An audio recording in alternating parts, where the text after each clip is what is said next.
More and more US doctors are looking north, and now one of them is actually making the move. A few weeks ago, I covered the growing interest among American medical professionals in relocating to Canada.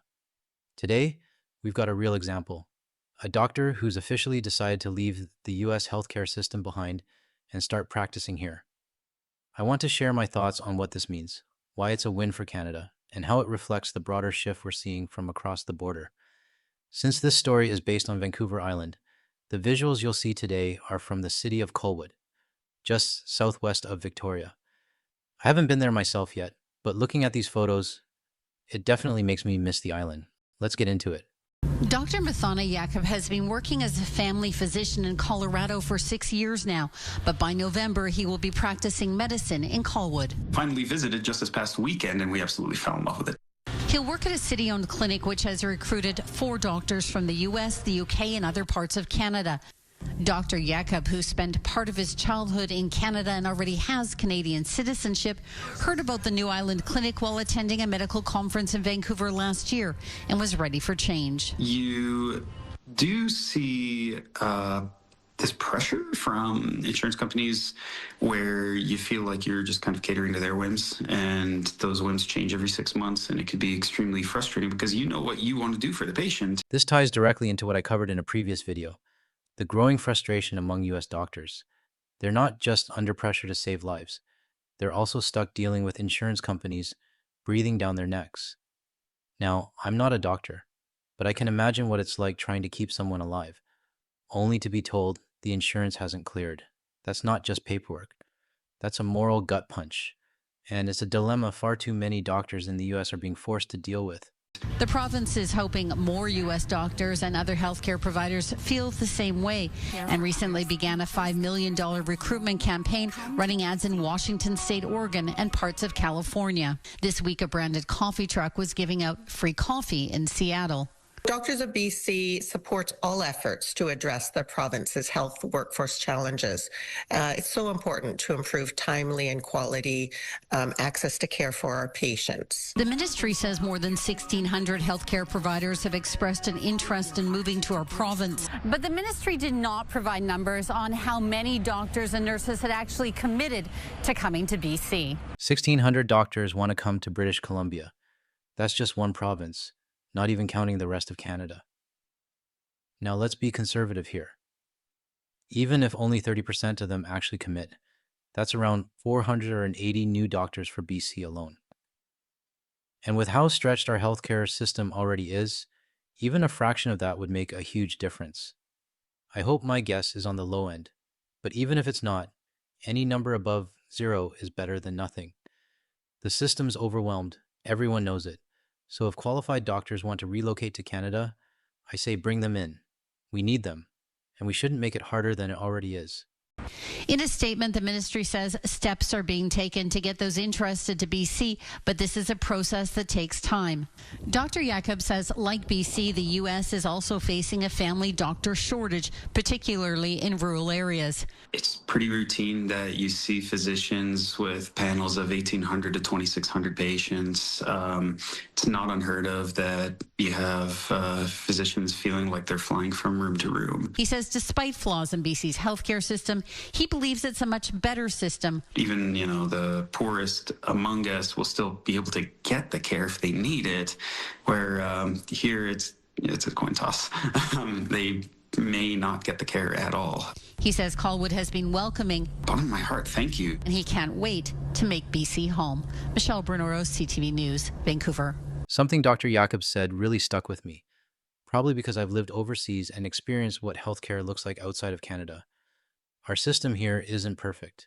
We've got flaws, we've got delays, but even the poorest among us can still get the care they need without being asked for a credit card first. I spent a few years living in a country where healthcare worked more like it does in the US. Everything was a billable line item. Need medication? There's a charge. Call an ambulance? That's a separate fee. Need to stay overnight? Get ready for a nightly rate. Broke your arm but don't have money? Oh, sorry about that. And if you couldn't pay on the spot, they'd just deduct it from your salary. I'm sharing this because that experience made me appreciate what we do have here in Canada. People love to complain. And yeah, There's room for improvement, but after living under a system like that, I don't take ours for granted anymore. This next clip might be a few months old, but it still says a lot. It reinforces what we're starting to see more and more. Doctors in the US are looking north. Some of it lines up with what Dr. Yakob talked about. But let's be real, it probably also has to do with government funding cuts. And yeah, the orange idiot doesn't help either. Let's take a look. Well, we know the Medical Council of Canada has seen about a 600% increase in physicians in the U.S. signing up for their portal for physicians interested in coming to Canada. So the interest is absolutely there. I'm having physicians reach out to me on social media asking, how do I get to come to Canada? We know that there are physicians wanting to come, and we really want to take advantage of that moment because we don't want these physicians who come from similar training, a similar but not identical culture, often the same language background, going to another country when they might be interested in participating in our healthcare system and making a big impact on those 6.5 million Canadians who don't have a family doctor. Let's talk about American doctors wanting to move and practice in Canada. What incentive is there? What's in it for them here? Well, we always talk about money, and it's true that in the U.S. you can, not all the time, but some specialties make more money in the U.S., but there's a lot of downsides as well. So in Canada, you don't have to fight with insurance companies to make decisions about what's best for your patient. You really get to make those medical decisions on the basis of your patient's best interest. Likewise, we're seeing a lot of political interference in the U.S. into medical practice. And in Canada, for the most part, you again don't have a lot of political interference. You get to make those decisions together with your patient. Money's always going to be part of the equation. Doctors coming to Canada know they'll probably earn less than they would in the US. But with that lower pay comes something you can't put a price on, not having insurance companies breathing down your neck while you're trying to perform open heart surgery. And the fact that they're still applying, knowing they'll make less, tells me one thing. They're fed up. This isn't just about salary. It's about walking away from a broken system and potentially the fascist regime in power. Call it what it is, a brain drain out of the US. And from where I stand, if they're ready to make that move, we should be ready to welcome them. And that is huge. We see a lot of moral distress when physicians aren't able to provide what they believe is best for their patient. We also know that in Canada, while we have a lot of paperwork, far too much, it's even higher in the US because they have so many different funders for healthcare that they need to go through different forms, different approval processes. And so they spend a lot of their time doing paperwork. And the last thing I would say in Canada is that we don't get sued very often here in Canada. So that's a big advantage as well. A lot less stress on physicians when you're not having to constantly think about the risks of a lawsuit. So we have a lot to work on in our health system in Canada, lots of improvements that are needed, but lots of advantages that we can offer over the US as well. Like I said earlier, our system isn't perfect. Wait times can be brutal, no question. But it's still better than what many people around the world are dealing with, especially in the US. And now we're seeing doctors down south showing they've had enough too. I know some of you in the comments on my last video had a different take. Some said US doctors should stay where they are because they're a US citizen.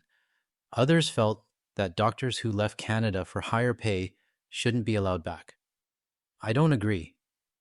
When it comes to healthcare, when it comes to saving lives, if someone can step in and provide help where there was none before, I say let them. We need more people willing to step up, not fewer. Let me know in the comments where you stand on this. And if you found this video worth your time, hit the like button, maybe subscribe. It helps push the message to more like-minded Canadians. Feel free to share this with friends, family, or on Facebook if you think someone else needs to hear it. Thanks for sticking around, and I hope the rest of your day goes well. That's it for now. See you in the next one.